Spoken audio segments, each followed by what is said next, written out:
Hi all, welcome back. My name is Bhushan Kumar and the topic for today's tutorial is second part of inversion of control and dependency injection in Spring. So in the first part of inversion of control and dependency injection in Spring, we had seen that Spring was creating the object. Spring was creating the object and managing the life cycle of the objects. Also, Spring was taking care of dependency injection. So circle has dependency on point, right? We had seen, we just asked the circle one object from the Spring bean factory, and then bean factory was able to give us the object. We did not create the object. Okay, so Spring, we just passed the configuration here saying that circle 1 is of type circle 1 class, and then circle 1 is dependent on another bean of type point. So that's why circle 1 refers to the center point bean. Center point is of point type, and then we had defined the values of both properties of point x and y, 56 and 36, right? So what was the advantage of this way of coding, like the how the Spring is helping? So the first thing is the developer was not managing the complex dependencies. The current example has very easy dependency. The dependencies could be very complex, and if something has to be changed, some values have to be changed, developer needs to developer needed to change the values and recompile the code and deploy to the production. Here we just need to change the values in the configuration file and restart the application, and then Spring will be able to take care of this, right? So we have done for the circle. Now let's do for the triangle. Okay, so let's create. Okay, let's go to this drawing with the Spring class, and comment this line and ask for triangle bean from the bean factory. So we will say we need a bean for triangle.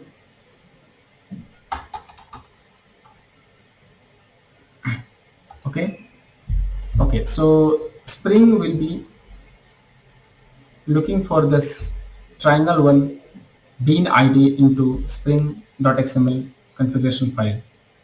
Okay. So let's copy this and create an ID for triangle. And this triangle one is of type triangle one.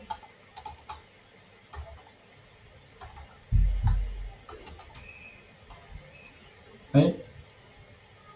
And this triangle one, if you look at the triangle one class, it has 3 points dependency: point A, point B, and point C. Right? So the property would be point A, and let's call it as the first point. Okay. So this triangle has 3 properties, right? Point A, point B, and point C. So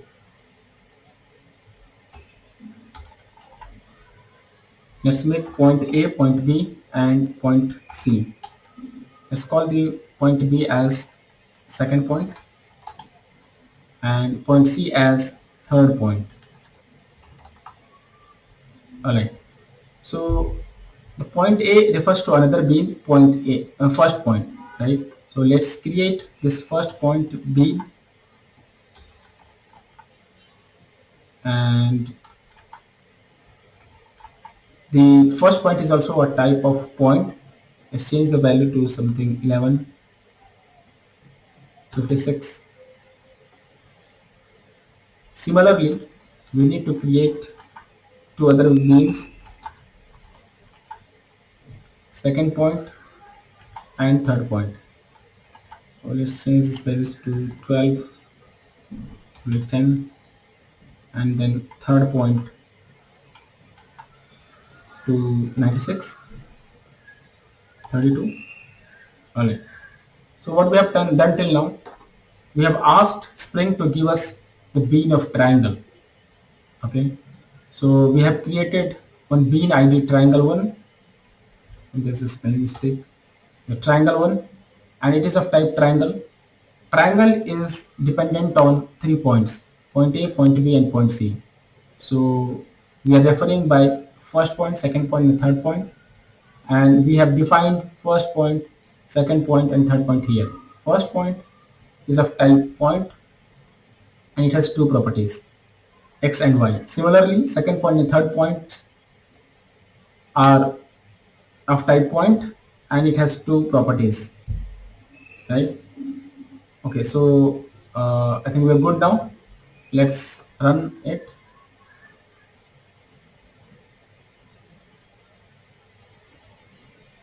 Okay, so we got the output here, right?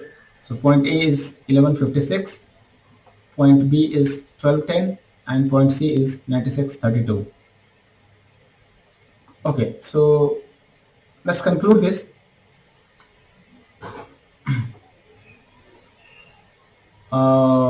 Earlier we had asked for the circle one bean, and now we have asked for triangle one bean, right? So if in future we need to change the points of triangle to some other values, we just need to update this configuration file and rerun the application. We don't need to make any change to this Java file. We don't need to recompile and deploy to the production. We just need to change the configuration file and rerun the application. Spring would be able to create the object, new objects, and inject the dependencies. Okay, so this is the advantage of the Spring. One more thing we can do. So here we are specifying the specific name of shape, right? Circle one and triangle one. Can we make this class generic? Can we make this class generic and not make any change? Like if I want to draw circle, I should not be able to make any change to this drawing with Spring. Or if I want to make triangle one, I don't need to make any change. We should be able to provide a generic name here, the generic shape name, and then Spring should be able to take care. Okay, so let's try to do that. That is also possible. So what we can do is, instead of saying triangle one, we can say that shape. Okay, so let's go here and comment one of the shape first, the configuration of one of the shape, this one. So suppose I want circle.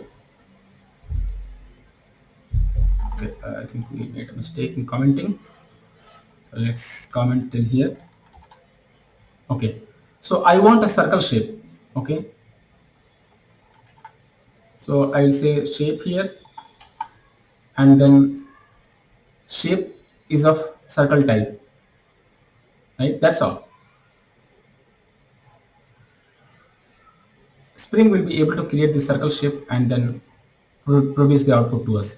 Let's run it. See, circle is drawn, right?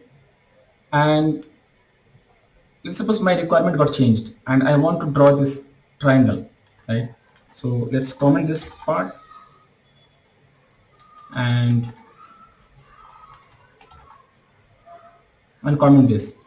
Instead of saying triangle one, we would say it as shape, and we want a shape of triangle. Now let's run it. So it's giving a triangle, right? Did we make any change to the Java class? No, we did not make any change to the Java class, be it either in terms of values or in terms of the shape, right? We just need to change the configuration file, and Spring should be able to, and we should run the application. Spring should be able to recreate the object with the new values. Developer does not need to do anything. So that's how we have made so much generic here, right? We did not pass anything. We have not hard coded or set any values in any of the class, right? So let's conclude what we have learned till now. In the very first video, the introduction video, I said that I would take an example of drawing shape and with the help of three concepts: coupling in Java, dependency injection in Java, and inversion of control and dependency injection in Spring. I will be able to explain the need of the Spring. So as you can see here, how much Spring is helping and what is a framework. So I think you are getting the sense of this framework requirement, right? So this was the first thing Spring. I have explained the Spring is doing, right? Like Spring is helping in managing the dependencies and managing the life cycle of the object. Other things which Spring do is Spring helps us in data management, security, aspect oriented way of coding, and then web development. Yeah, so that's all. Thank you for watching.